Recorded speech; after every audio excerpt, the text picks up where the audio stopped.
First time going into business, I failed. Second time going into business, I failed. Third time going into business, I pushed through. When you're building your company from the ground up, the odds are not in your favor. Over 90% of businesses fail, and they all fail for the same reason. If you're at that stage where you're still in the truck and you're working your ass off, living paycheck to paycheck, and you feel like your business is going to explode, this is what I would do. What's up, Joel? Jared, how's it going? It's going good. You caught me, I was distracted. I know. Yeah. I was trying. Dude, I honestly didn't let you have that one. I know. I got you. I always get you. I'm trying to play it off like you let me just sneak in and get the beginning of the podcast. Jared, you don't understand. I don't need to play it off that way. It is that way. No, you need to play it off because it's not that way. No, it doesn't even make any sense. Dude. You're not making any sense. I got the gimpy chair today. It's your choice, though. You gave yourself the gimpy chair. I told Jared he should have gotten nice chairs. Jared got cheap chairs. The second you said that, I thought of Djibouti Dubs. Again. I just started laughing. If you guys are watching this and you want a good laugh and crude humor, slightly crude humor, it's not that crude, doesn't offend you, just Google or YouTube Djibouti Dubs and watch the Bedazzled or the Rhinestones, something like that. It's either Bedazzled or Rhinestones. I feel like I've seen the rhinestone ones. It's Now that you say that, it's hilarious. we'll find out later after the podcast. It's hilarious. I'll show you after the podcast. Yeah. Dang. And you're going to love it. I bet. I think so. Well, I think so. I hope so. Yeah. Yeah. I'll pretend. Okay, thanks. Just I kidding. had to think about that for a second. I'm I know, like, you're like, is he always pretending? yeah, your mind is like, holy crap, what is happening right now? Is my life a lie? I'm right living in now? a lie? Oh, God. Dude, that's like the first time I saw The Matrix. Holy crap. Oh, yeah, it rocked you? My mind was blown, I haven't dude. seen The Matrix in a long time, but Oh, I you watched should watch it it a again. lot. When did you watch it recently? Yeah, my mind was not blown. I've watched it like 4 or 5 times now. Yeah. But when I was, because it came out, I was a teenager. It came out a long time ago. Yeah, I was still living at home.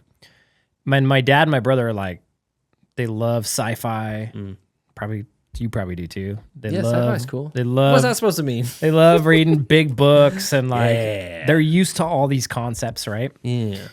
Me, I hated reading. I never listened to a single sci-fi anything. I'd never even thought about concepts like The Matrix, okay? Yeah, So sure. you can imagine my dad and my brother, they're super stoked about this movie. They've watched all the trailers. They're like, this is going to be so sick. I know nothing about it. Not a single Did thing. you go to the theater to see it? We go into the theater Oh, and we nice. sit down, and I was watching this movie, and the whole time I was probably just wide-eyed, Yeah. like What is even happening? jaw dropped. Yeah, yeah. And the movie was over, and I was like, I remember I looked over at my brother. I was like, that's it? I felt like I was in there for like 20 minutes. Yeah. Mind blown. He was probably so happy at that moment to be like, you understand a little bit of what it's like to be mean right now. Yeah. And you're just like, dang. Yeah. This is a good movie. Yeah, it was fun. I haven't watched that. It's one of those movies where I'm like, can I show that to my kids yet? I'm like, no, not yet. Oh, yeah, you can. Why not? Because it's got a bunch of, can you imagine Isaac after watching Yeah, dude. them like He'd be like, flip around? No, he'd be asking me all these questions. He's like, so dad, remember in the Matrix when that guy shot that guy? Is that how people really look when they die? Yeah. And I'd be like, oh, he would gosh. ask you a lot of questions. He would ask me a ton of questions just like that. An absolute insane amount of questions. If I was that guy, could I do the things that he did? And also, are they stronger than you? Like, yes, Isaac, and no, you could not do that. Or maybe, I guess so, bud. What do you think? Yeah. Yeah. He's good people. He is good people. Yeah. I missed him on the trails this morning. It's cool because it's like having ridden bikes with him on those trails so much. Yeah. Whenever we go in there, I just recall Isaac and I'm like, I appreciate my son because I'm like, huh, that's really cool that we're on the trails and I just remember all these stories. So I told him that when he came home. Made him feel good. Yeah. Did you tell him he's got to come next time? No. Dude, he seems like he could run. He probably could. He kept up with Ayla for a mile. He did a mile fine. Yeah. He wants to run. Does he? Yeah, he's just real slow because he's got short legs. I mean, honestly, he could ride his bike. Like short for his height? Or? No, just like, because, so it's like, I have to jog really, really slow Yeah. to like be at his like almost max. Yeah. So it's just hard to run with him. Yeah. For especially long distances. Yeah. He could honestly probably ride his bike with us, and we could run, and he could just ride his bike. Oh yeah. Like he would get ahead of us, but then he would. Yeah. So next time we go, we should bring him. Not obviously in the middle of the morning, the middle of the night, but next time we do a daytime run, we should bring him, and then he'd ride his bike. He'd probably get a kick out of that. Let's do it. I'm down. All right, boss. What are we getting into today? I don't remember, but first, bam! I'm gonna pull this out right in the beginning. If you haven't downloaded our playbook yet, Nice. go grab it because it's freaking awesome. I put my whole brain into this. Not my whole brain, but a good portion of We my don't brain. want your whole brain in there, Jared. You wouldn't want to read it then. A good Wouldn't portion be that of much my longer though. a good port. No, be like another page. The playbook is now 90 pages. I like the Matrix. I like Forrest Gump, and I eat a lot of butter. Anyway, Thanks. yeah, I got your back. Go download it. Links in the description down below if you're on YouTube, or if you're listening, you can go to wealthyplumber.com/playbook. Question about that. In that playbook, do you have access? Is your pricing calculator in there? Yeah, somewhere in here, There's a link to it. there's a link to it. What about like your SOPs and junk? Is that in there as well? Nope. You gotta. But when you go grab this playbook, we're gonna grab your email first of all. That's how we're gonna send you the link to the playbook. You're gonna get an email. It's probably gonna be in your junk mail. Probably gonna be in your junk or your spam. You're gonna go to your junk and your spam, and you're gonna go. I know these guys, and this is not spam. Yeah. That's gonna help us out tremendously. Yeah. Whenever we want to give you stuff. Yeah. Or email you a bunch of times again, talking you into other things. It'll help us get a hold of you, Like growing your plumbing business, having a better life, et cetera, et cetera. et cetera, et cetera. After you enter your email in, you can book a call with our team. 15-minute phone call to see if our coaching program is a good fit for you. If you own a plumbing business, just book a freaking call. Even if you're not a good fit, you get called by one of the people on our team and they walk you through next steps. If you're not quite ready for coaching, they get you pointed in the right direction. Make sure you got the playbook. They'll make sure you got all the resources you need. After you book that call, there's a link to join our Facebook group. If you haven't joined our Facebook group, you can go to, I think you can just look up Wealthy Plumber on Facebook Yeah, you'll find it. and it'll pop up. Yeah, and in there you can have access to a bunch of other freebies. Tons of freebies in our Facebook group. SOPs and your markup versus margin calculator Yep. and marketing checklist, a whole bunch of stuff. Yep. Last I checked, there was 1,100 people in there. Yeah, So something like 1,100 other people that are doing the same thing you're doing that you can ask questions to. Yeah. And I go in there and answer questions too Yep. every now and then. Yep. If you tag me, I'll probably answer it quicker. Ooh, that's a little hack right there. So there you go. That's my sales pitch. Good job, dude. That's pretty good. Thanks. Yeah, I saw you practicing in the mirror when I got here. Thanks. What are we talking about today? Okay. Well, first off, there's a question that you wanted to answer. Oh, yeah. Yeah, before we get into what we're really talking about, there's a question. Prep them on what we're talking about while I find this question. Okay, so essentially today we're going to talk about what to do when you're in the position in the business where you're living paycheck to paycheck and you are just spent on your business and it's super difficult and you don't know how to get out of that spot. And so we're going to talk about like what to do to get out of that spot so you're not living paycheck to paycheck and your business can feel less out of your control. Right, Jared? Correct. Jared's just over there. He's caught in the Instagram. I was watching a good video. Yeah. I mean, it happens, Let's put some parameters on it. Like, let's make up a serious. Let's make up a scenario that we have to get out of. So is it sort of like, okay, the scenario we should get out of, should it be like you're just starting out or should it be like you can't get out of the truck or what? Maybe we could do both. Sure. Because they're kind of, yeah. So let's do that one first. So like you're just starting out and you're living paycheck to paycheck. Yep. And business is tough. It's keeping you up at night. Your brain just keeps spinning on it. And so we're going to try to work out of that scenario as fast as possible and avoiding as many mistakes as possible. Perfect. Nice. I didn't hear a word you said because I wasn't listening. It's okay. I'll probably remember what I just said, Okay. but it'll be good either way. I want to answer this question for this guy because I wanted to answer it in the comments but it was way too long. And I've gotten this question a lot. And so maybe if you're listening, you have this same question. This dude, I don't know how to pronounce his name because it's like Beverly Nozzle 2968. Hopefully I said that right. Dude, it sounded good. Hey, if I didn't, I'm sorry. When going to a job for a blockage, what are you supposed to say? It will be $850 to try and clear the blockage. Some blockages don't get cleared within 2 hours. Some are a lot more tricky and take more time. How can I still provide transparent, fixed pricing and keep customers happy?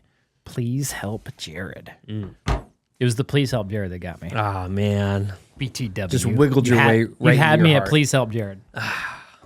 Even though you spelled my name wrong. It's okay. That's okay. Your name, yeah. There's a lot of Jared spellings out there. Dude, nobody, saying. I don't think I've ever had somebody spell it right. Yeah. Yeah. Yeah. Okay. Flat rate, right? Mm-hmm. We should just include this in our conversation. Oh, yeah. When we get to the flat rate part. Yeah. So this guy, he's doing time and materials. How about that? He's doing time and materials. Or he is flat rate, but he doesn't know how to do a drain cleaning. Yeah. right? Yeah. But Or let's maybe, say or maybe he's actually more realistically, he's flat rate most of the time. Most Because that's of what the I hear time. is 80% flat rate, except for, And these guys make no sense, okay? Because they will go do stuff hourly and they'll do it at like $120 an hour and they'll complain that the big shops are ripping everybody off. But then they hear what the big shops are charging for water heaters yeah. and then they just match their price. Yeah. It's like if you think they're ripping people off, then why are you matching their price on water heaters? Yeah. What's like, come on. Yeah. And so then they're making like $600 an hour on a water heater, and they're like, yeah. "This is sweet. I want to do water heaters Yeah, because and people are willing to pay a lot for it." Yeah. It's and like, that's the same thing with all of your services. Yeah, yeah. What? Because to the customer, it's like one plumbing issue. It's just another plumbing issue. Like there's something wrong with the water in their house. Whether it doesn't heat up is one thing, but sometimes they just don't drain. Like that's a huge thing. Like I'm just as stoked for you to show up and offer incredible value for that problem, just like I am like my water doesn't get hot. Correct. Correctamundo. Okay, what's our fake scenario, Okay, so and what problem are we solving? let's see. Paint the picture. The guy started a plumbing business. Maybe he's 4 months in, right? And Okay. he has kind of busy. He's sort of in this he doesn't really know what he wants to do, right? So he came from the new construction background. Okay. And so he has some new construction connections. He might be finishing up like a new construction job. Okay. He thinks he wants to get into service, but he Okay. also kind of wants to do everything. Okay. He wants to be a shop of all trades, essentially. Okay. And he's doing time and materials. No, he's doing flat rate most of the time. Okay. And then time and materials some of the time. Okay. And also, when you ask how is he calculating his flat rate, he says, I kind of wing it. Okay. Any leads is just through word of mouth and referrals. Okay. He's paycheck to paycheck, barely making it. It's super stressful. He feels like there's tons of stuff he's thinking about. The first thing, he's trying to restructure his business too, put it under an S corp for some reason, tax reasons. I don't really know what's going on there. Okay. This is a lot of stuff. I know this guy, there's things going on here, but the thing is it's frantic in his brain. Yep. And he's, it's really hard. Yep. He's just not making very much money right now. Yep. And this guy would love to start making money and know what to think about, what to focus on. Tomorrow. Yeah, ideally. Okay. Okay. Dang. Poor guy. I feel bad for this guy. Yeah. This is the situation that so many people are in. Yeah. He does have a van, and he does have tools. Okay. It's not a pickup truck or anything like that. Okay. Roger. Yeah. Roger Dodger. Okay. First thing I would do if I was this guy is I would pick one thing or the other. Sure. I would pick to go to new construction or I would pick to go to service. Sure. But I wouldn't try and do both. Yeah. He's even considering commercial at this point. I would pick one or the other. Gotcha. One of the three. And then I would do that well. If you try to do all three, there's three totally different business models. If I was going to try to, if you try to do all three, you're going to do all three poorly. And so you're going to have a poorly ran business. And it's going to be so messy. And One thing that people don't think about is you get economy of scale, but only if you niche down. So, like when you get to, and by niche down, I mean you're going to do commercial service, residential service, residential new construction, or commercial new construction. Yeah, I see. Like in residential service, when you get to 3 trucks, you can pull out of the field and you can hammer your business then, right? Because now you have all this new time. If you were doing new construction, commercial service, residential service, you don't get like, number one, it's going to take you a lot longer to get to 3 trucks because you're not focused on something. And then the second you get 3 trucks in your service section, then you're going to pull out of the field, and the commercial and or the new construction and the commercial service are going to take up your time. Sure. And you're not going to be able to solely focus on one and put all your energy into one thing, right? So anytime you can focus on just one thing, like in the beginning of business, you need to niche as far down as you possibly can. Sure. Just to make it simple, right? Simple and to focus your attention.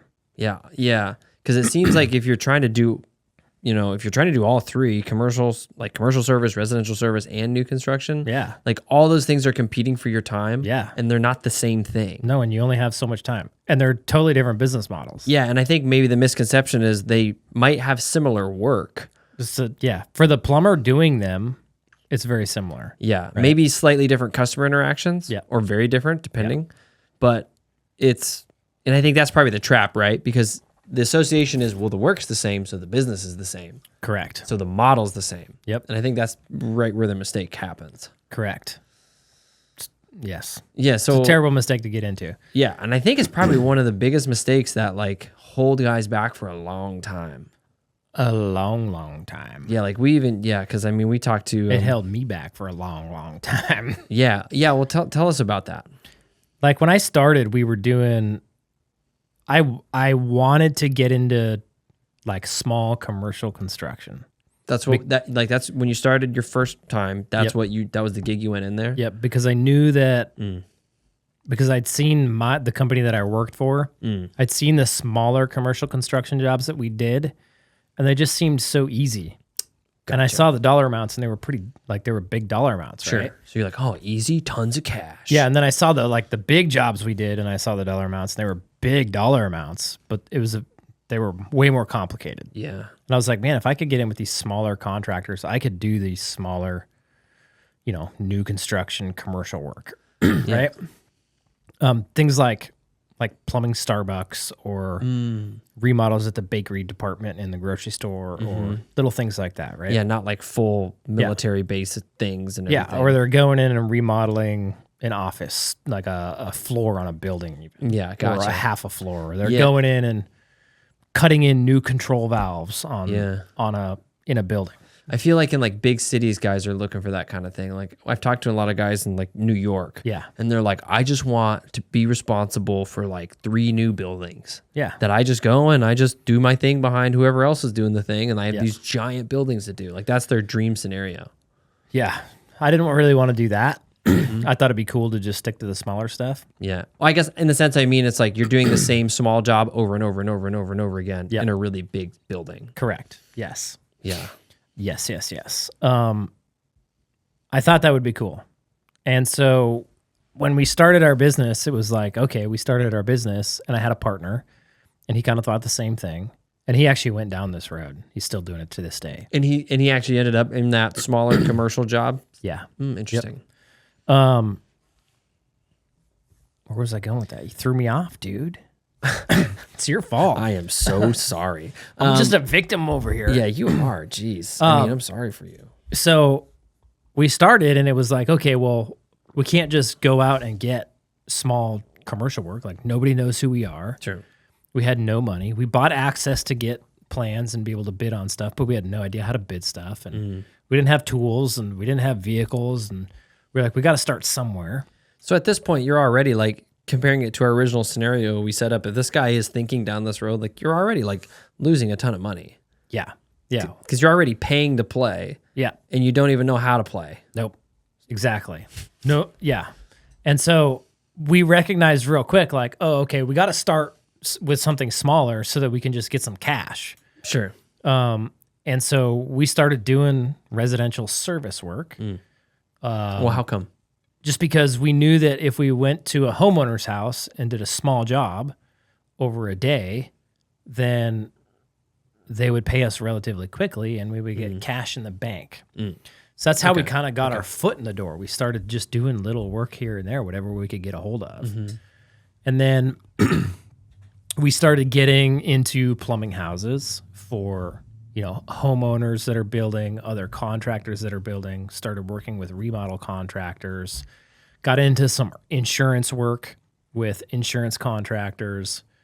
And that's the insurance work is what we shifted everything to. So we got some money in the bank, got our feet underneath us with the residential service, and then we totally abandoned it and kind of switched over to the insurance jobs. Yeah. Did a ton of insurance What's jobs. an insurance job? What does that mean? It's like somebody's house burnt down or a big chunk of their house burnt or flooded or whatever. Yeah. And the insurance company pays a contractor to go in and do the work. Gotcha. That kind of insurance. Yeah, and it's freaking tough to make money with. How come? Because the insurance they want to pay as little as possible. Gotcha. Right? And the contractor you're working with, like the way that I understood it at the time, the contractor, they have set amounts that the insurance company will pay for. Sure. So they know that, hey, this item code, they're only going to pay this much for. And they need to get the plumbing fixed and still make money and be under this certain dollar amount. Yeah, so they have a lot of limiting factors on their own profitability. They do. They have a ton of limiting factors. And so when you're doing it, like they're careful to use the right item codes and stuff, and you have to be careful to word stuff the right way so that interesting. So that you can make enough money on the jobs. Huh. But the reality is like the margins are slim, dude. Even if you play the game right? Even if you play the game right, the margins are slim. What do you mean slim? They're like 7%, Okay. 5%, if that. If you make any money on the job. Yeah, and Right? I'm sure that's like probably like a yearly margin because no, it's probably like pretty average because I can't imagine you make much more than 5% any of those jobs, right? I mean, we probably maybe made 5 to 10% working with insurance companies. Yeah, so maybe and that was doing the work ourselves. That's the thing. Like back then, we were we didn't know that like the business is supposed to pay the business owner and then still make a profit. Yeah, so we were just living off profit. Yeah, right. Gotcha. Oh wow, which you and I both know so many guys. That's how they operate. Yeah, and we knew we knew that we couldn't hire anybody. Yeah, because it wouldn't pencil. Yeah, right. Because the second we hired somebody, there goes all the money. Yeah, it's just we're just taking on a bunch of risks to pay somebody to do work and not making anything off the top. Yeah, that's stupid. Yeah. So from there, I ended up quitting that business. My business partner at the time, Jason, he continued to do it, still does it to this day. Ended up getting actually went back to work for him for a little bit. It's kind of funny. It just has like a W-2 employee. Yeah. Yeah. Cool. And he got into doing, we did some like weed grow operations. We did some. Oh yeah, back when that was popping off. Yeah, we did some bigger shops, Starbucks, those kinds of things. And he does quite a bit of that now. Yeah. Yeah. But still, to this day, it's the same game for him. Yeah, he's got to work his butt off. He works his butt off every single day. Yeah, all day long. His personal take home is tied to probably the amount of work he does. Yeah, I mean, he makes a good living, like more than if he was to go work as a plumber. But he's not killing it, right? And he's working hard for it. Yeah. So, and to me, that's cool if you like that. Like, you really got to love that. Yeah. Otherwise, I don't know why you would do it. Can he sell his business? You think? No. Because it's just his relationships, right, with the contractors and the builders and everything and the people who, gotcha. And if he left, the business wouldn't exist. Yeah. Right? So everything stays with him. Yes. Which, to anybody listening to this, if your business falls under that category, then it's worthless. It's a crappy place to be. If you can't leave your business and it still makes money, your business is worthless. And everybody should try to build a business that is worth something. Yeah, you're putting your heart and soul into this sucker. Yeah, you're putting your heart and your soul in it, but think about my old business partner, Jason, he's got kids, grandkids, wife, house, car payments, all that stuff. If he got hurt, what happens? If he can't put input into his business, or if he falls on hard financial times, or if he wants to retire, what happens? Yeah. He can't. Yeah. And it's tough, like with like, it's like the world isn't going to stop for him to get healthy. No. So like everybody he's worked with is just going to get another plumber and they might be like, hey, actually this guy's cheaper than you were. So we're just going to stick with him or whatever they think. Like, it's not just like, oh, I'll just get back into it when I'm healed. Yeah. So there's risk on that side too. Yeah. Yep. Or you hire plumbers then and you don't make any money until you're better, right? Yeah. Poopy. Yeah. Don't want to be in that situation. Mm-mm. Okay, so definitely not. So our guy here, our little scenario that we painted with this guy who's not making any money. Let's say we effectively crossed off the commercial side for him. Yeah. Okay. So then the second time I went into business, I knew I didn't want to do any commercial work. I was like, that is too much headache for not enough money. No, thank you. And I didn't even really want to do residential new construction because I didn't want to deal with general contractors and all that stuff. So I mostly did quite a bit of service, but I would turn down little jobs like toilet flappers, that kind of stuff. I'd turn it all down. And I would do remodels with remodel contractors. So we'd go in and remodel a whole house or remodel a bathroom. What are the margins on remodels? For the remodel contractor, they're pretty good. Yeah, so the remodel contractor's got good margins. What does the plumber margins work out to? It's terrible. It's a little better than new construction because it's more nuanced, right? And sure, yeah. Because so you think about a new construction contractor, he's just on a job and he needs plumbers to show up and put pipe in. Yeah. A remodel contractor, like if he's a high-end remodeler, right? He's going in and they're hiring him because he's really good at like planning things out and making the job run smooth and hitting deadlines and doing quality work, right? And so he needs a plumber that can show up when he says he's going to show up, can do a good job installing stuff, make sure it works well, that kind of stuff. So you get a little more money out of like a remodel contractor. Gotcha. But it still sucks. What would you say the typical margins for that plumber who's working with that like, do you remember what your margins were? They were tiny. I think you could do better. Yeah. But you got to remember the remodel contractor, yes, he needs somebody to show up on time. Yes, he needs somebody to do a good job. But at the end of the day, like he's only bidding his projects so high. And if he can get a plumber in cheaper, that's good enough, he'll do it. Right. Right. And he's probably kind of always looking for those opportunities as well. Always looking. Because he's protecting his bottom line as well. He has to, right? Oh, you're a plumber? I can make an extra $2,000 by hiring this guy, and he's going to be almost as good as Jared? Yeah. Perfect. Yeah. I'll hire him. Yeah. Yeah, so then your job is kind of sucks though, because like would that mean that your job is kind of like always at risk, but you don't even really know it? Kind of. I mean, you can go in there and always be the cheapest. Sure, yeah, I guess so. And never have that risk. But if you're trying to be the cheapest, it's a race to the bottom. And the race to the bottom is a race to barely keep the lights on and a race to be living paycheck to paycheck with your business, right? Yeah. So I think you can make money in that area. It's just harder. Yeah. And you need to develop those good relationships. And then it's very susceptible to market swings, right? What's the difference between like where does like custom homes fall into the mix? Custom homes, I think you could do okay with, but they're going to be it's tough to scale. Sure, to get to that point where, hey, I have a custom home plumbing business and it's for sale. Yeah, it's still very reliant on you. I think you could make decent money if you were in a place like Montana, building multi-million-dollar homes where people cared about the quality that went into it, and you were really responsive to the contractors, and you worked with a good contractor or a few good contractors. But then again, susceptible to the market. Sure. Like rich people aren't dumb. Interest rates go up. They're going to wait a year to build their house. Right? Yeah, sure. And then very hard to systemize because every home is custom. Yeah, sure. And you would have to pay somebody to manage all your projects, which means you would have to be able to charge enough to pay that person. And those people are hard to find. Sure. So that's why I like service. It's relatively simple work. It's easy to systemize. It's easy to train. You can make a ton of money. The margins are super high. The majority, I shouldn't say the majority, there's a lot of customers out there. There's enough customers out there that care about quality of service over dollar amount.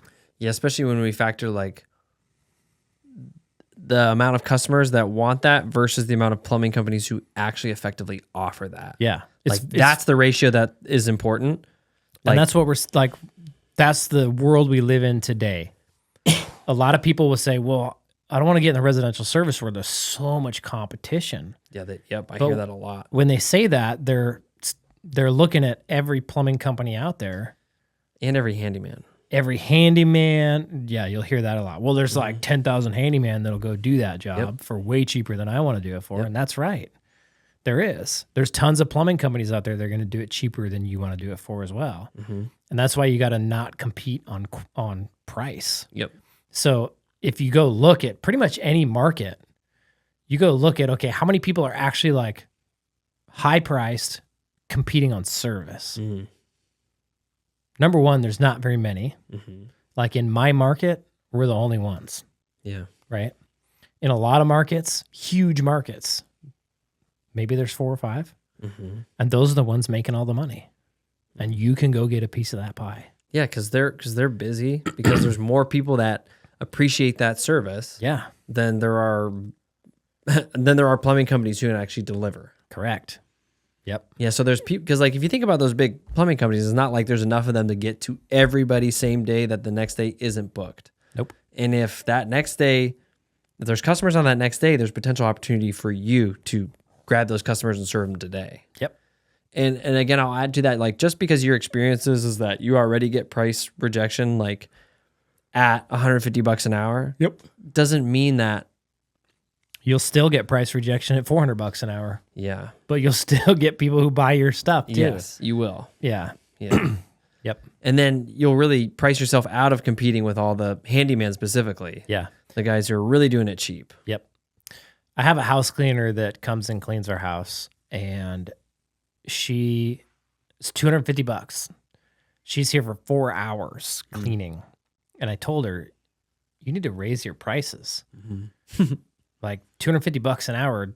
You've got your car, you've got cleaning supplies, you've got your licensing, you've got insurance, I'm sure. You've got your gas expense. There's no way you're making enough, making $500 a day cleaning houses. And the thing is, she's not cleaning 2 houses a day. She's only cleaning 1. Yeah, so she makes $250 for 4 hours of work. Huh. Yeah. She only cleans 1 house a day. Yes. Yeah. Yep. And I said, you need to raise your prices. And she goes, well, I mean, I already get a little bit of pushback on how high I am right now. And I was like, you're still going to get the same pushback. You'll just get more houses willing to pay you more money. Right. Like you could charge $500 to do this cleaning. This is so funny to me because it's the typical like charge double, work half, make the same, right? And people don't believe it. Well, because it sounds like get rich quick scheme or like voodoo magic. Like it just sounds too good to be true, right? Correct. Like it rings of like a scam. Yeah, but it's not. It's actually true. You can charge double and then up your quality of service to go with it. Right. Up the way you look, provide a better experience, and you can make double and do less work. It's just how it is. Higher margins. So that's where the residential service world puts you in, right? You can live in that same world. So for this fictional guy we're talking about, let's see where he needs to choose residential service. Yeah. Like that's what I would do. Yeah. So when he's taking his 1 day off per week that he sometimes gets, he's thinking right now, all right, I'm going to go for residential service. Yes. Screw it. I'm just going to lean into it. Made the decision. Yep. I'm not going to do the other stuff anymore. So the next thing he needs to do is figure out, okay, real quick, if you're how do you detach yourself from like, let's say the new construction world? It can be tough sometimes. Like you're probably, I mean, realistically, you're going to be in both worlds for a minute, just because, yeah, especially if cash flow is tight, right? If cash flow is an issue, you're going to have to stay in whatever other world you're in. Yeah, currently, just to keep some cash coming in, even if the world you're in is part of your cash flow problem, right? Yeah. At least you can go, like if it's just you, especially, you have the ability to just go bust out some work, Right. and make a paycheck at least, right? It's kept you afloat this long. If it just keeps you afloat long enough to get this other thing going, then you'll be good. Yeah. Okay. So Okay, gotcha. So you stick with it, but really your focus is slowly scaling it back or just finishing that thing so that you can pivot over to this side. yeah, so you go, you start trying to get more service work, and you go do your non-service work. But anytime you're doing non-service work and somebody calls for a service call, you say, sayonara, I got to go do this service call. Gotcha. Get some and go bill that customer and get some money in the bank today. Yeah. Right. Even if your general contractor or whoever you're working for is going to get pissed, just know it's all right. I'm not going to be working for you for very much longer. Right. Yeah. You have to prioritize the service work. It'll help you with your cash flow. It'll help you build up quality customers. It will help you get better reviews, which will help you get better, more work. And then you can make that transition faster. Gotcha. Yeah. Okay. Yeah. And I think that's the hardest part is to just be like, I got to go take the service call. Yeah. And like enter into that conflict zone. Yep. Yeah. And I think the key is keeping the end goal in mind. Like for our guy here, he's just realized that he has no future of selling his business or even just building a business of value, doing what he's doing now. Yep. So he's got to do something different. Yeah. So he's keeping that in mind. He's keeping the face of his wife in front of him being like, I never see you. We can never hang out because you're always working all the time. Yeah. You can build all of those other businesses. You can build successful businesses and sell them for lots of money. Yeah. Sure. It just is way harder and takes way longer. Yeah. Yeah. Because by the time you can actually say, hey, look, this doesn't run on me, I would imagine you have a large operation. Yeah. Yes, you do. Yeah. You're doing lots of millions. Yeah. In order to get millions from Yeah. it. Versus service, multiples are way higher. Yeah. There's companies out looking for them. If you do it properly, you will get scooped up and bought out, no problem. Or you just hold on to it and it makes good cash. Right. Right. And it's relatively simple. And so it doesn't require all of your energy or all of your time. Right. Right. So first thing I'd probably do is I would make sure I'm priced properly.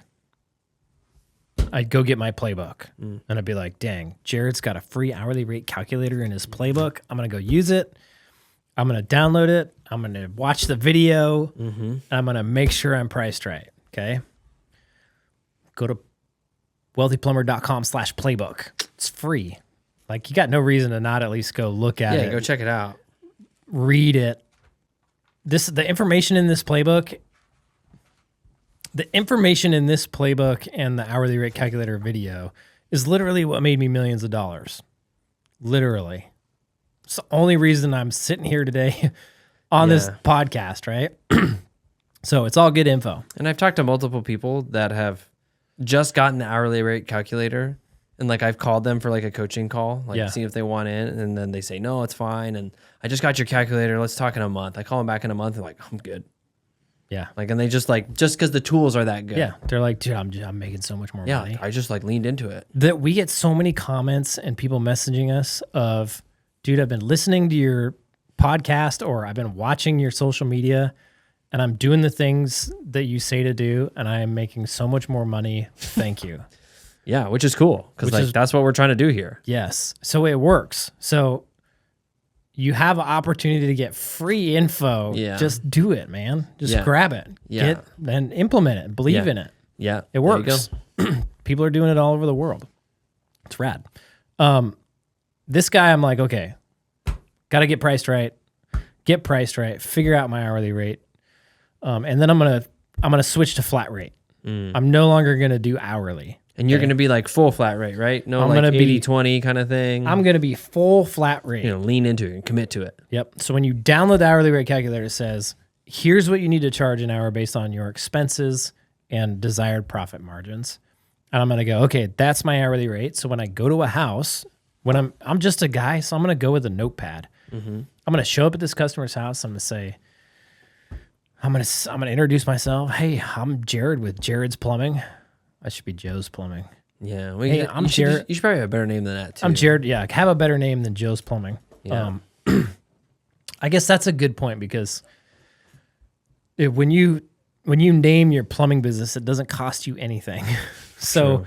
you might as well pick a good name. What if like this guy's case? He's got the name Joe's Plumbing. Should he just roll with this, or He should should change his name. Yeah. So Just do a DBA, a doing business as with okay, whatever gotcha. state you're in, yeah. and file as some other name. Real quick, because he's trying to figure out his tax life because Yeah. he's doing $20K per month and he's worried and he's trying to restructure everything. Yeah, just quit. Oh, just quit doing that. Don't worry about that. If you got a sole prop, roll with it for now. If you Yeah. got an LLC, roll with it for now. Yeah. If you're thinking about filing for S Corp status, don't worry about it. Yeah.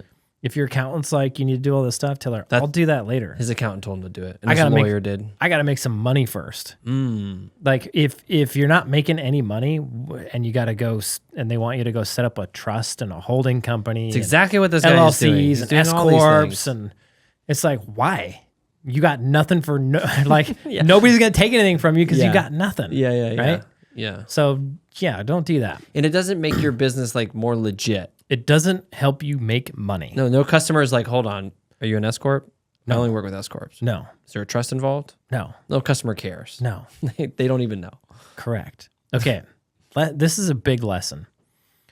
If it's not causing you issues at the moment, don't mess with it. That is a big lesson. You don't like, if you have a business license and you can legally go bill somebody money for doing plumbing work at their house, good enough. It's good enough for now. That'll be good enough for a long time. You like long time. You can go having an S corp or having an LLC and a sole proprietor. It's like the same amount of work. Right. In some states, the LLC might cost more. Sole proprietor might be free. In Alaska, they're both free. And it's like some clicks of a button on a computer on their website. So Right. in that regard, like if you haven't set it up yet, just grab an LLC. Yeah. And then you don't have to switch from sole prop to LLC. Yeah. But if you're already a sole prop, don't worry about switching to an LLC. Just roll with it for now. Yeah. And avoid all the crap your bookkeeper or your accountant is telling you. Yeah.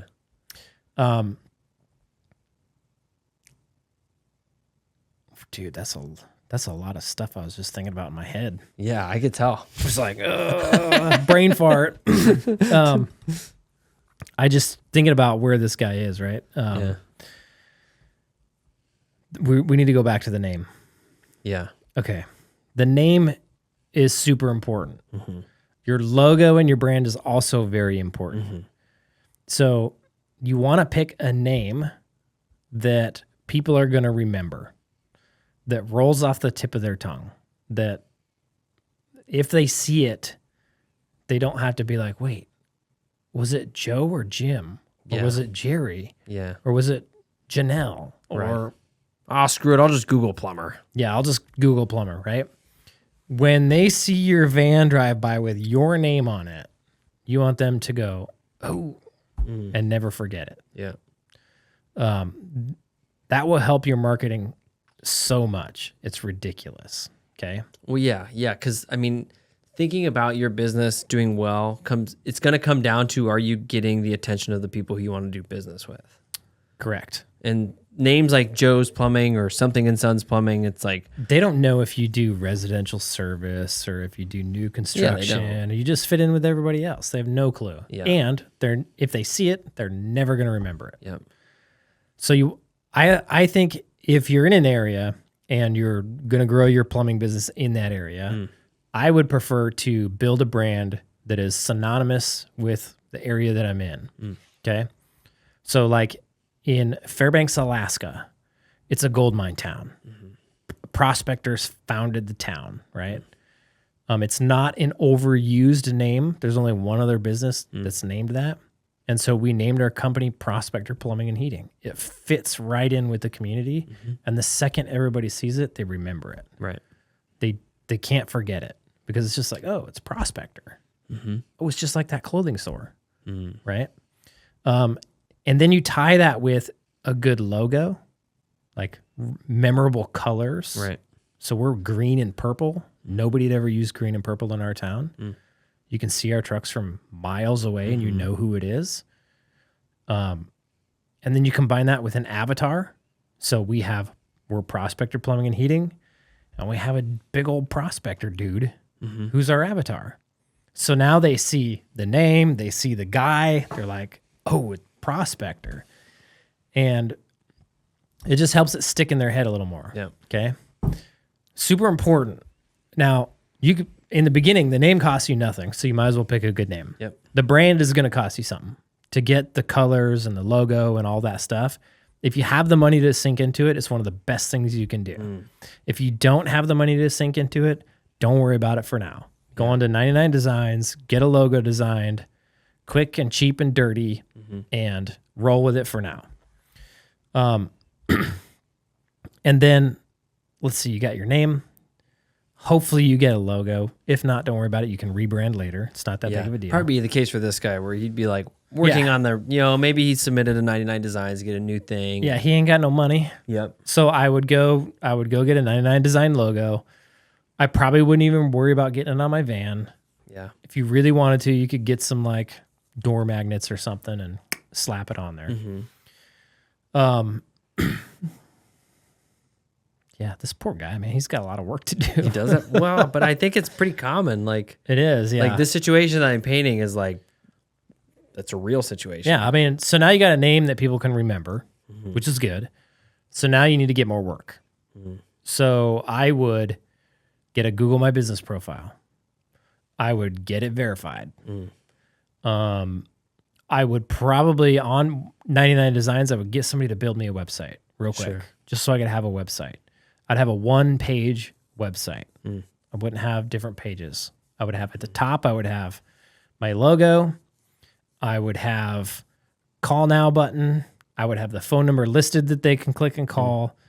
And then I would have a picture of myself smiling. And I would have a form that they can fill out that will send me an email. It'll say, book now. And I get name, phone number, email, and address. And then a comment section. And that's it. And then underneath that, I would probably list out all my services. I would inlay the Google map on my page so that people can see where I'm at, and Google can say, oh, this business is this business and this is where they're at and all that stuff. And then I would call that good enough for now. And I put another call to action at the bottom. Give us a call. We'll help you out. Whatever. World's greatest plumbing company. Yeah, call to actions are important. At the very top, you want like as many call to actions as possible. Yeah, because that's you want when people come to your website, you want them to take an action, which is to call you for the thing that they need fixed. Call you, fill out your form, text message you on Facebook, message you on your GMB. Like you want calls to actions everywhere. Right. Okay. So then once I did that, I got my GMB, I got my website built. I would want to get on GLSA. I'd start running GLSA ads. Typically they're pretty cheap. Might not get you a ton of leads, but some leads are better than no leads. Yeah. Okay? And that's something that's not going to spend all your money and give you nothing. It's not going to spend tons of your money and get you nothing. You're likely going to get something out of it, it's not going to be super consistent all the time. And then I would be extremely diligent about collecting reviews on my GMB. I would collect as many reviews as I possibly could. Huge. Yeah. Hands down. One of the best things you can do. It's one of those things that like the sooner you start, like future you is going to thank past you or current you for starting that early. Yep. And on my GMB, I would have a picture of myself smiling. It's happy-go-lucky. I would cut my hair. I would trim my beard. I would brush my beard. I would brush my hair. I'd put on a nice shirt. Get all the sticks out, as I like to say. Yeah, get all the sticks out of it. And I would get a real nice professional picture of me smiling with my van in the back or in a neighborhood with houses in the back or whatever. Yeah, those professional pictures like that, there's a lot of mileage you can get out of that. Oh, man. Like it'll cost you a couple $100 or whatever, but like, dude, you'll use that thing forever. Yeah, even if like you open up the back of your van and you're standing in front of that you know, if you have a white van, that will help. It'll look less white. Yeah. And you stand there and you get all smiley and you get some bokeh going in the background, which is just, I guess plumbers listen to this, they don't know what bokeh is. Blur in the background. You get some blurred background going, which you can artificially do in Canva. If you take this picture on your phone, you could pop it in Canva, which costs you $12 a month, and you could blur the background and make it look a little warmer, add some warmer tones to it, Right. which will make you look friendlier and nicer. And people will call you because you just look like a nice guy. Yeah. True. And then 100%. when they go look at the other plumbing companies and there's like some grungy dude holding up a bunch of roots or vans parked on their yard or Right. a big hole in somebody's yard or, you know, a toilet that's all broken or Right. they're going to call you over that guy for sure. Or even like, oh, here's a picture of like a really nice heating system I just finished. Yeah. Like, yeah. it doesn't matter. Yeah. Don't put that stuff on your GMB. Yeah, because people want to Or call on your a human. website. Yeah, yeah. Because everybody assumes that you're going to do good work, and they don't Yes. even really know what good work is. Nope. They want a trustworthy, friendly person to do that. That's what they want. They want to know that when they call you, somebody's going to answer the phone, get them on the schedule, and send a nice person out to their house and get their job done. Right. That's it.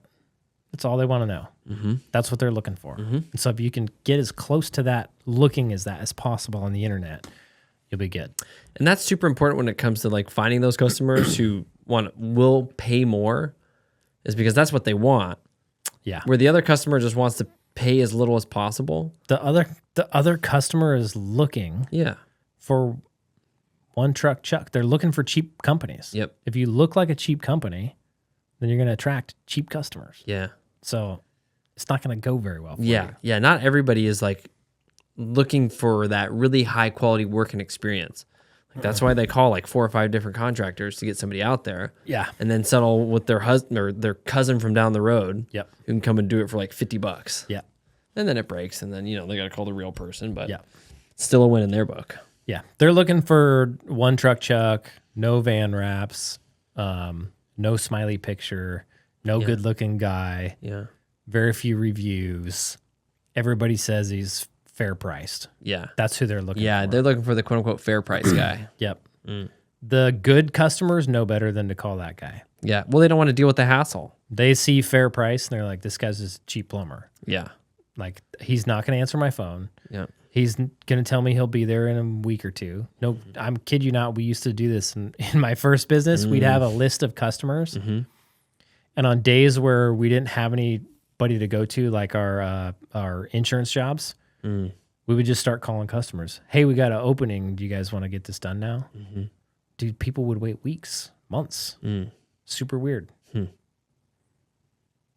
And we would just call them and be like, you ready? And they'd be like, no, I got to work today.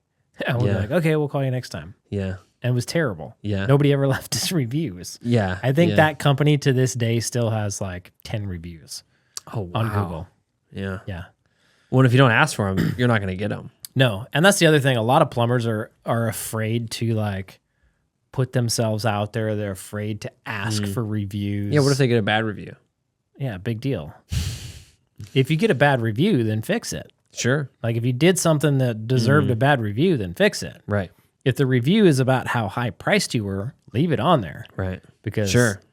I don't know about you, but when I go to Google and I'm finding a company, I go to the reviews and I go to the lowest ones and I look at the 1-star reviews. And if they're about bad service, bad quality, I don't Poor call experience. poor experience. I don't call that company. Right. If they're like, these guys, their prices are so high, but they did really good at this. They called me right away. Right. The technician was super friendly, but the prices are just so high. It's ridiculous. I'm calling them Right. because I know, because I'm like, cool, they're going to take care of me. Yep. Because I'm one of those customers that doesn't care about price. I want them at my house as soon as possible. Yeah. You just want the thing to be done with. I want them to show up the second I call them. I want them to poof wherever I am, fix my problem, and poof away. So the faster you can get to that, or the closer you can get to like being the magic genie that they call and their plumbing problems are fixed, the more they're going to be willing to pay you. Yeah, because that problem that you're experiencing is just slowing your current momentum in whatever you're doing. Yeah. And that is super destructive to your current Yeah. life and your position. Yeah. Good customers are very busy. They have jobs. They have kids. They have to make dinner. They have to make a grocery list. They have to pick up their kids from soccer. They have to take their other kids to baseball. They have to go to gymnastics on the weekend. And they just want somebody to show up and fix their thing and get out of there. Yep. And they're willing to pay you 3 times more than the other guy if you just get there really quick, get the thing fixed, fix it right the first time. Super easy to deal with. Bill them on the spot and then split. Yep. And if you just keep in contact with that customer, next time they have a problem, they'll call you. Yeah, they'll call you for sure. They'll call you every time. The thing is you've already proved a good experience. You've already done that thing once, and so why would they call anybody else? No, that's fine. Yeah. Because again, like the customer isn't looking for options and trying to optimize this experience. Once they have a good experience, they'll say, "Cool, I found my guy." Yep. And It's that's just how it is. It's so weird how customers want to that. Oh, I have my plumber. Yeah. They have their plumber, right? Oh, I call these guys. That's my plumber. The second you piss them off, or the second you don't offer a good service, then they go find another plumber. Yeah, they fire you real quick. Yeah.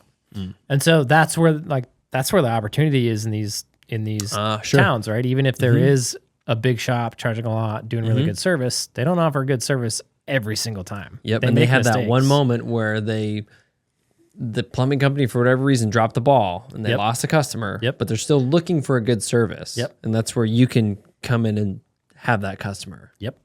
100%. Yeah. Especially if you're advertising. Especially if you're advertising. Yeah. Okay. Next, if I was this guy, I would probably at least go get my social media profiles. I would at least get Facebook and Instagram. I would at least go back on Upwork or 99 Designs and get my Facebook header designed with my logo and my phone number. And then I would at least go on Canva and look up review posts and turn some of my reviews that I have into posts on Facebook. And I will post pictures of myself as well, my face. Right. Like the same picture you put on your GMB, put it on your Facebook. Yep. That way you look legit, right? Get it 10 posts going. Yeah, you just start to have a history of existence. Yeah. Which again is all communicating value. Yeah. If somebody sees you have reviews on Google and then they go to your Facebook and there's nothing on there, or they can scroll the end in a second, there's only 2 posts, they're gonna be this guy hasn't been in business for long. Yeah. This guy hasn't checked all the boxes that I'm used to for businesses who are legit. Yeah. And they're gonna be I don't know if they're gonna take care of me. Right. And they're gonna maybe go look at a couple more. And if they have a better Facebook experience, which honestly could be they just scrolled longer. Yeah, it could be. They could just be oh, this guy is just super young in the business. There's nothing going on here. Or if they go on there and they're oh, these guys haven't been active on Facebook in 6 months. They are the customers thinking to themselves, are they even still in business? Yeah. How come they're not posting on social media? That's weird, right? So it's important. Next thing I would do is I would start doing some guerrilla marketing. So me personally, I would post on Facebook, my personal Facebook. I would just make sure everybody knew I'm taking service work. I'd say, hey guys, I've been in business for a minute. How long has this guy been in business? He's 5 months in. 5 months in. I'd say, hey guys, I'm 5 months in. I'm switching to service work. Yeah. I'm taking work in your home. If you have plumbing in your home that you need repaired, I'm your guy. I got you covered. And I would, if you don't have any Facebook friends like I did, I would go add as many Facebook friends as I could every single day. Facebook limits you on how many friends you can add. I would go add as many as I can. Start with your mom's friends, your dad's friends, your uncle's friends, your grandma's friends, your grandpa's friends, your brother's friends, your sister's friends.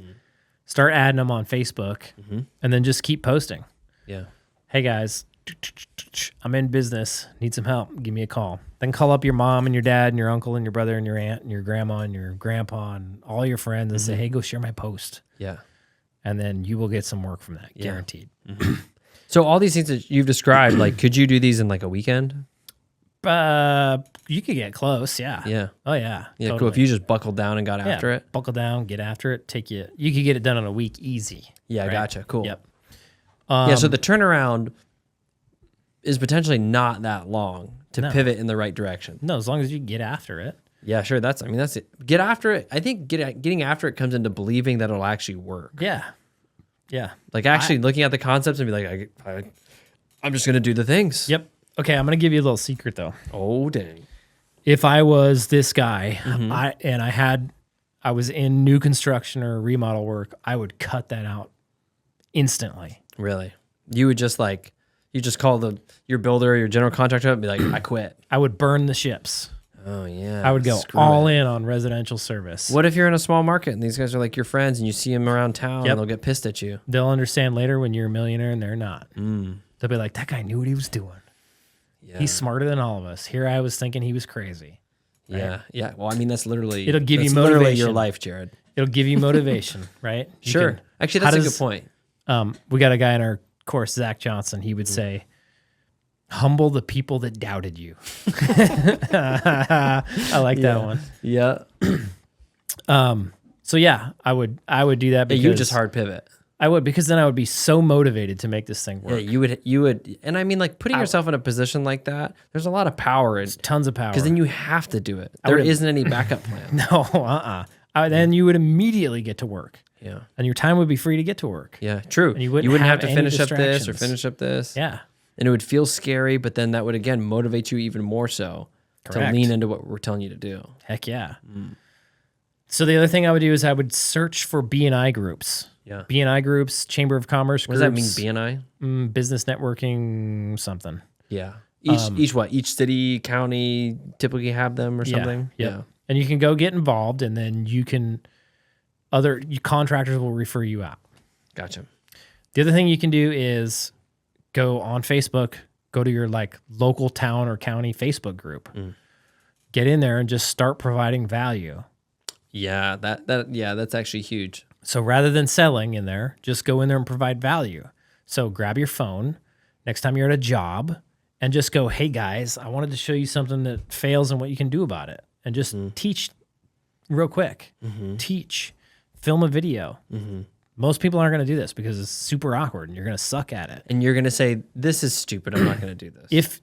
But it's so effective. And if you can get over yourself and you want to be successful bad enough, you'll do the crap that nobody else is willing to do. That's what's going to make you successful. Yeah. And again, you're not with that, you're not trying to get paid by YouTube because you blow up as an influencer. No. That's not your goal. No. You're grabbing a phone and you're making an honest video, providing value for other homeowners in the group, reminding them about things, teaching them something. And then at the very end, you're going, hey, if you guys need help with anything, make sure and give me a call. Yeah. And that's important too. At the end, just put that call to action. But in this instance, I would do a really soft call to action like that. Yeah, sure. That will get you work as well. Okay. There was one more I was thinking of. As far as getting work? Yeah. I mean, other than dude, go to your construction companies, other plumbing construction companies, and say, hey, I have a service company. If you ever get any service calls, would you mind throwing them my way? Yeah. I'm sure you guys get calls for service and you guys don't do service. And I'm sure you would love to send those customers to somebody who's going to take care of them. I'm really good. I take care of all my customers and I would love it if I could get some referrals from you. Walk into their office with a box of cookies and a stack of business cards. Yeah. And just ask that question. And then go visit them once a month or every other month. And you will get work that way, right? All these things are super easy. They take effort on your part, very little cost. Very little cost to go. Effort and time. But they will get you work. Yeah. And again, when you're priced properly, you don't need as much work as you think. No. To go from this $20K per month barely making it to actually having profit margins. Yeah. If you're $500 an hour, which everybody needs to be over 400. Most people are closer to 5. If you're in California, New York, those kind of areas, more expensive areas to live, you need to be more expensive. Oh, real quick. Also, don't hide behind this idea that my market X, is very unique. Nobody's market is unique. Because it's the same thing. Well, why? Why isn't there a super unique, special unicorn market? I mean, just listen to what you just said. Oh, come This on. sounds silly, right? Wow. Now, my market is different than everybody else's in the Yeah, entire... my people are different. The landscape's different. Everything's close, or everything's really far apart. Yep, or that just everybody's that works. stingy. That works everywhere else in the United States, but not here. True. That's the dumbest thing I've ever heard. Come on, it's true, though. You cannot think of a good reason why it doesn't work here. Well, because everybody's cheap around here. That's every market on the planet. Well, my market more than theirs. That's my market up in Fairbanks, Alaska. True. That's a huge DIY market, right? Yeah. There's still customers there that want to pay us good money to fix their plumbing. Yeah. The advertising principles are the same. Everything is the same. Yeah. I don't care where you're at. This works. Yeah, and at the same, like, you know, because, like, talk to guys, and this typically happens really, like, whenever I talk to a guy from New York, it's always like, my market's super unique. And I'm like, okay, but at the end of the day, what are you doing? Yeah. Like, you are solving plumbing problems. I mean, Yeah. like we say on this podcast, you're exchanging. What you're doing is you're taking skilled labor and materials and you're reselling it to the customer. Yep. The way that you make money is understanding, well, how do I do this using math to make money? Yep. And then how do I get in front of people so they know I exist? It's the same principles. Oh, nobody will pay that though. That's not going rate. Right. It's like, it's the same arguments from all the Yeah. unique markets. Everybody has the same argument. And there's no such thing as a unique market. The Yeah. principles are all the same. Yeah. Yeah. When you're solving the same problem everywhere, the same solution is going to work. Yes. And then if you're worried about going rate is just going broke. And here's the best way for you to think about it. Number one, and well, the best way, probably number one, is 96% of plumbing businesses are not profitable. Right. So going rate is not profitable. Yeah. Yeah. Yeah. And Just, so yeah. The statistic. If you want to be profitable, don't go with going rate. Yeah, or don't look at other companies around you. Because I hear Do this too, not. where it's like, well, this company, you know, they're doing really good and they got like 20 trucks on the road and they're charging $1,100 for a water heater. And You have no idea if that company's profitable. yeah, and exactly. I'm like, well, have you seen their books? Yeah. Well, no, I just heard talk. Like, but you didn't see their numbers. Nope. It's like, so how do you know? Yeah. And like, how do you know that once they sell an $1,100 water heater, there's not another thing that might make them profitable? Like another angle that they have. You don't. Like, you just don't know the thing. So it's just That a weird company could have comparison. been around for 20 years. All their equipment is paid off. Their trucks are paid off. Sure, their shop yeah. is paid off. And they're able to run at a much lower margin because all their crap is paid off. Yeah. You can't do that. Yeah. You will go broke. Yeah. So yeah. And that's And the thing with that company that's doing that, eventually they're going to have to buy new vehicles and new equipment. oh, dude. Yeah. That's funny. And I it's didn't even gonna think hurt. about that, but that's so obvious. Yeah. It's silly. And that they don't probably charge have for to it. like pace themselves by having a really tight budget so that they can, okay, we got to buy a new van this year. Let's pace ourselves. Yeah. And then, because they don't want to touch that rate, because that's sort of the thing, right? Yep. Yeah. I didn't even think about that. Yeah, it's silly. Yeah. It's silly. Yeah. Okay. It's so, real silly. yeah. So, Okay, second thing to think about. Going rate. Going rate is just a representation of like the average of what everybody else is charging, right? Like what he's going rate is not a measurement of what the customer is willing to charge or willing to pay. or willing to pay, Yeah. right? If everybody's undercharging and going rate is everybody's charging roughly this, the going rate means nothing. Yep. Absolutely nothing. And just to even the idea of like worrying about somebody else's business and what they're charging and just copying them with blind faith that what they're doing is going to be successful for you is stupidity. Right. Well, because you don't understand what you're doing. You have no idea what you're doing. And that's why it's stupid. The sooner you can admit to yourself, I have no clue what I'm doing. I should probably learn how to do this properly. And you go out and you try to learn to do it properly. You're going to be so much better off. And I don't know if guys get prideful or I know for me, it was like, I didn't know that there was a better way. Yeah, you just didn't know. You just thought that everybody was doing the same thing because that was the thing. And it makes Yeah. sense, right? Because if you look around and you see everybody's charging between 150 and 250 per hour, Yeah. you say, well, all these people surely can't be wrong. Right. It just like it makes sense. Everybody's doing the same thing. Yeah, but a lot of them are. But also I'll say that most people are eating crappy food and they're all wrong. They are. Like you drive down Correct. and you see everybody in the McDonald's line and everybody knows that that's absolutely terrible for you, but all them people are doing it. Yep. Must be right? Yep. No, it's wrong. Nope.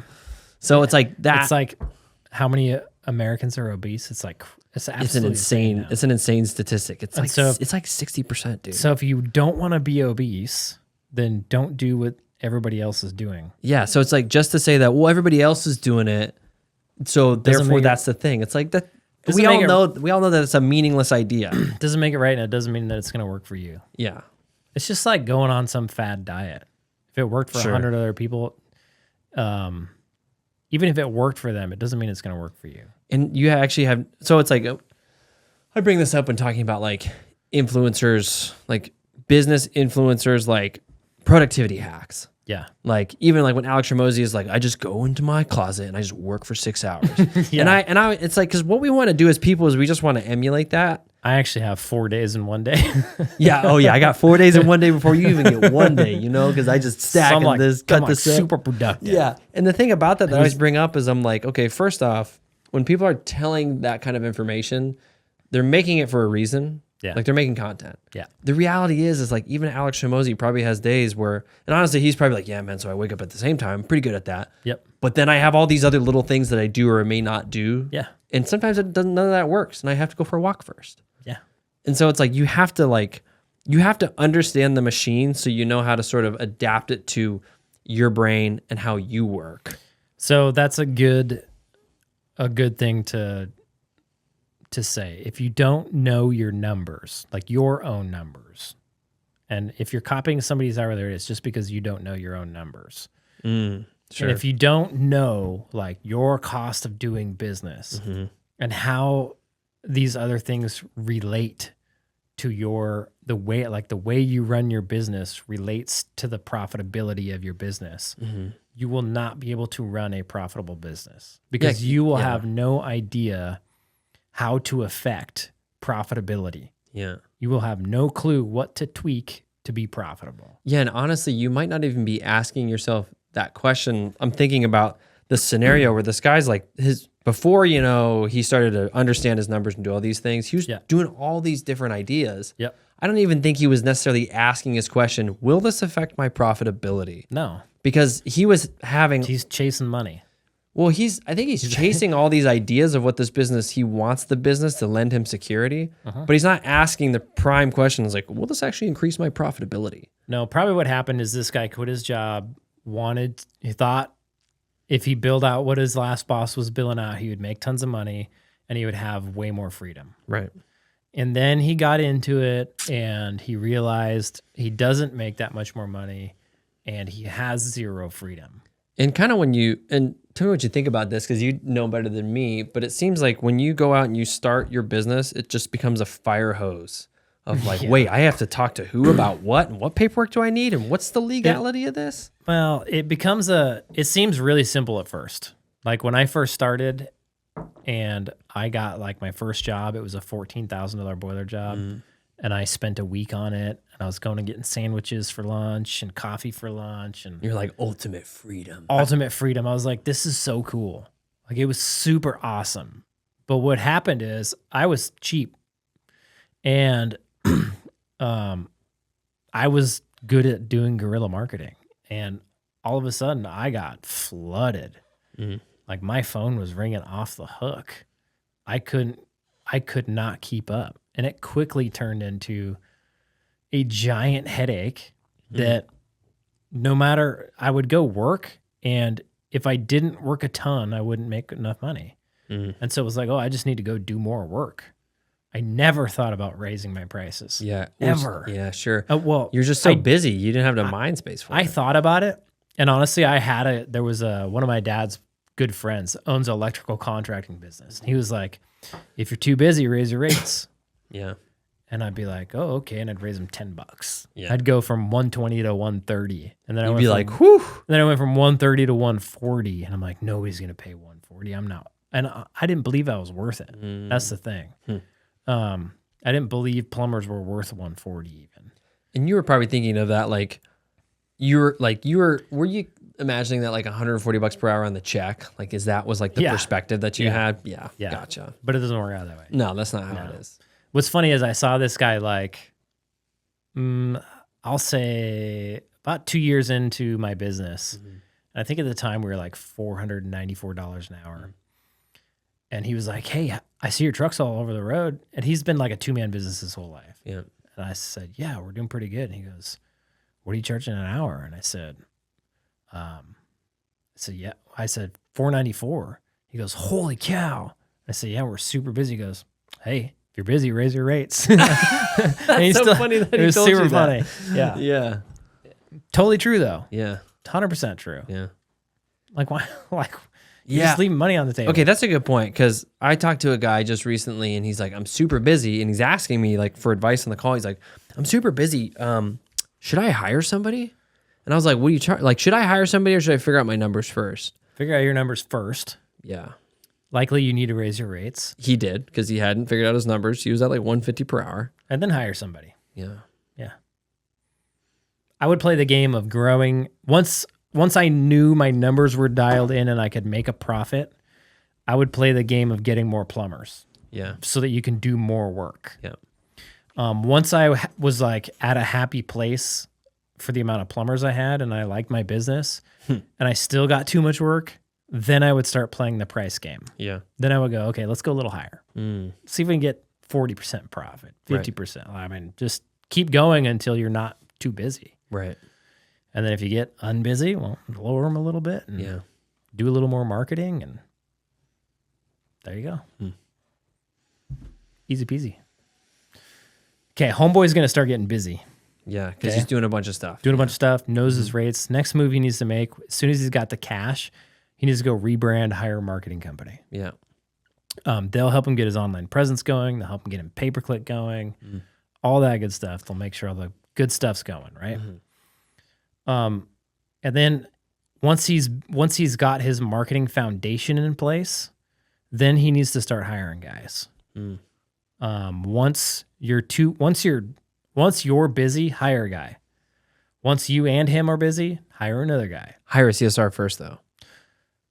True that. Don't forget that part. Yeah, the second your phone is ringing, the second you can book 1 to 2 jobs a day, hire a CSR, because you can, if your rates are right, your average ticket shouldn't be below $1,000.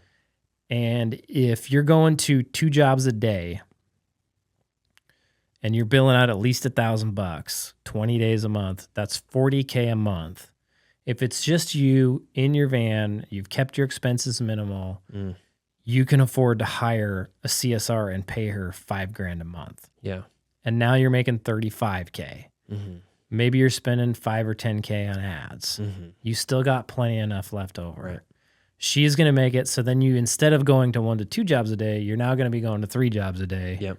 And you're going to make $60K a month. Right. And she can do cool things like she can call on unsold estimates. Yeah. She can keep your AR report in check, which yeah. just means she's calling on anybody who couldn't pay at time of service or they lapsed on their membership. Like she can do, and she can triage your schedule. Yeah. Like she can do so many things that will make you more money. Yep. Like if you know how to train her and give her a good idea of what the scope of her work is.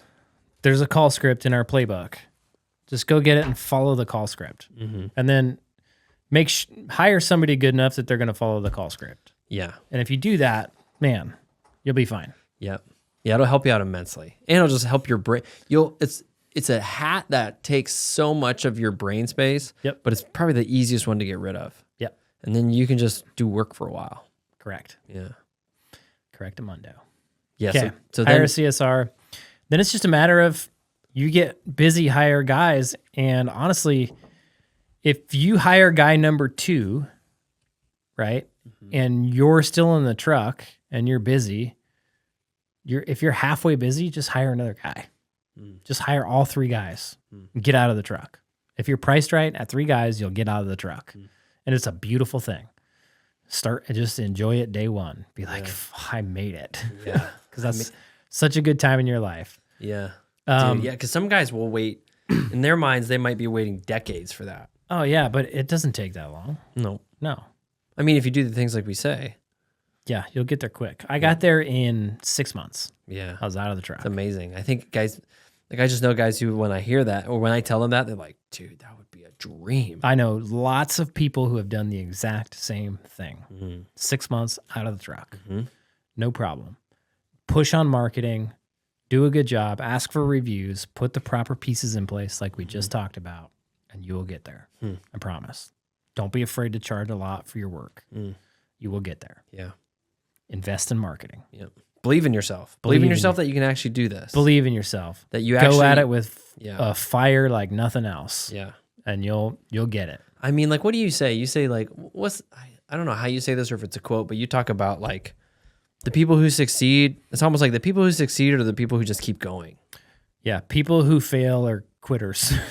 Yeah. It's really what it is. It's like successful people, and I probably stole some of this from Hormozy, is they, like he says, they do the boring stuff long enough, right, to be successful. Yeah.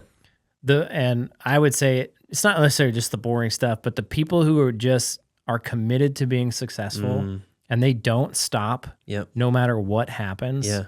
And they keep pushing towards being successful. Yeah. They're going to make it. Yeah.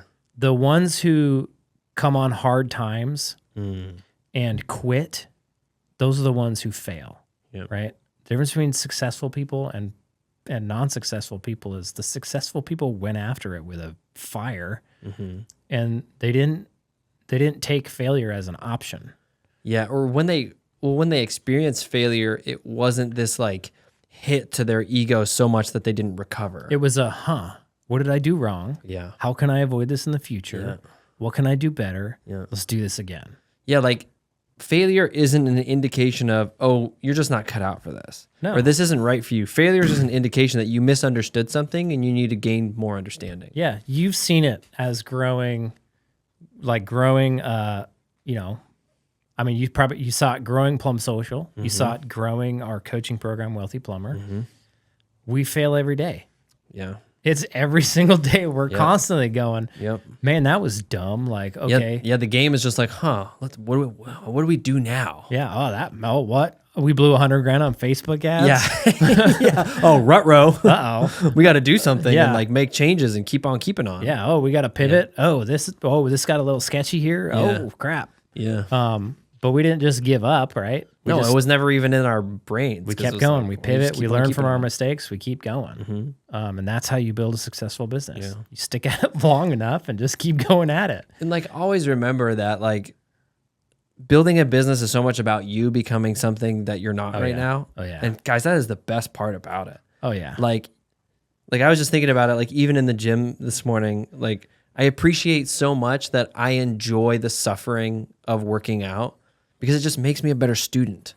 I hate suffering. You know that. Oh yeah. No, whatever. You love suffering. You just use different terminology for it. I hate the lingo of suffering. Like, oh, I'm just going to suffer through this. Yeah. But I think when we talk about suffering is like, there's so much to be gained.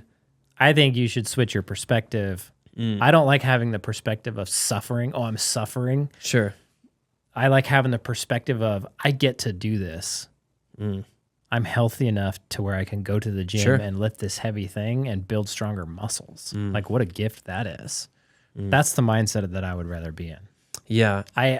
We have this conversation. Yeah. I just don't suffering doesn't have a negative connotation in my brain. Like suffering is just a thing that happens when you're doing hard stuff and it hurts. Yeah, but it's a good thing. It is a good thing. And so it's not suffering. Yeah, I mean, I guess the definition of suffering is this is where we are. That it's not good, right? Yeah. Well, is it? I think so. Like, I don't know. We'd have to. We could have this conversation. Yeah. Forever. Well, because there's like my point is that like who I am now is different than who I was, and I just appreciate being able to like go to the gym, and then when my trainer's like do this stuff, I'm like okay, and then I just do it until it hurts. And like, how was that? I was like, yeah, it sucked. It hurt. Yeah. And they're like, cool. And then I'm like, what's next? Like, I don't complain. I'm not here to really have a conversation. Yeah. Like, I'm just here to do the work. Yeah. And it's a beautiful thing. And I know that they appreciate it, and I'm going to get way more out of it. Yep. And so, like... It builds discipline. Yeah, and like when you're building your business, like these little skills, like man, like Dude. don't be complaining about this. Like just appreciate it. You're going to suck at everything. Yes. You're not going to know how to use a Google Sheet. Yeah. Google Docs is going to be a whole new world. Jared's You're going gonna yell at you. Google you know? Drives and folders. You're going to be like, oh my gosh, you're going to be a mess. Computers. You're going to be a disaster, and then it's going to cause problems, and you're going to be like, I got to figure out how to stay organized. Yeah. You're going to get employees, and you're going to learn how terrible of a leader you are. Mm. You're going to realize you're a crappy communicator. These are all things I learned. Yeah. Yeah. You're going to realize maybe you have some anger issues. yeah. And you need to learn to chill out. Mm-hmm. You're going to learn so many like just character faults that you have that you're going to have to fix. Yep. You're going to have to become a better person. Mm-hmm. I saw it on one of Dan Martell's things the other day. He said, he was talking about money, right? Mm. And it was like, everybody wants to go make more money. Right. And he said, people will argue with him. No, I don't care about money. He goes, yes, you do. If you didn't have any money, Sure.